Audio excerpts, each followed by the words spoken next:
সরকার প্রধান হিসেবে শপথ নেওয়ার পর আজ ছিল বিএনপির চেয়ারম্যান তারেক রহমানের দ্বিতীয় কার্যদিবস।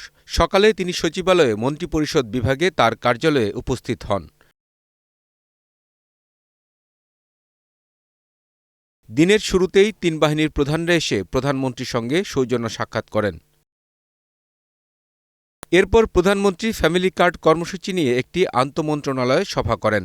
সভায় সিদ্ধান্ত হয় ঈদের আগেই ফ্যামিলি কার্ড বিতরণ শুরু হবে। মাননীয় প্রধানমন্ত্রী আজকে দ্বিতীয় দিনের মতো একটা কর্মব্যস্ত দিন তিনি এখন অতিবাহিত করছেন।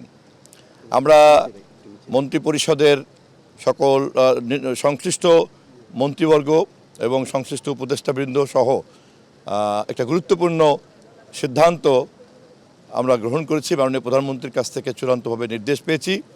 আপনারা জানেন যে আমাদের বহুল প্রচারিত যে প্রতিশ্রুতি ফ্যামিলি কার্ড, আমরা ইনশাল্লাহ এই মাস থেকেই ঈদের আগেই আমরা আমাদের এই ফ্যামিলি কার্ড বণ্টনের কাজ বাস্তবায়ন শুরু করব ইনশাল্লাহ। পরিবেশ, বন ও জলবায়ু বিষয়ক মন্ত্রী আব্দুল আওয়াল মিন্টু সাংবাদিকদের জানান, ফ্যামিলি কার্ড কর্মসূচিটি হবে সার্বজনীন, কোনো বিধিনিষেধ থাকবে না। কত পরিবারকে দেওয়া হবে?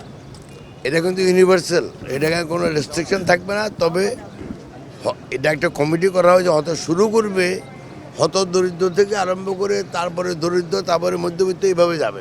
না মানে এটা কি শুরু হচ্ছে এই রমজানেই? ঈদের আগেই পাইলট প্রজেক্ট হিসাবে চালু হবে।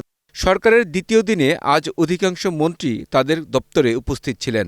মতবিনিময় করেছেন মন্ত্রণালয়ের সচিব ও কর্মকর্তাদের সঙ্গে।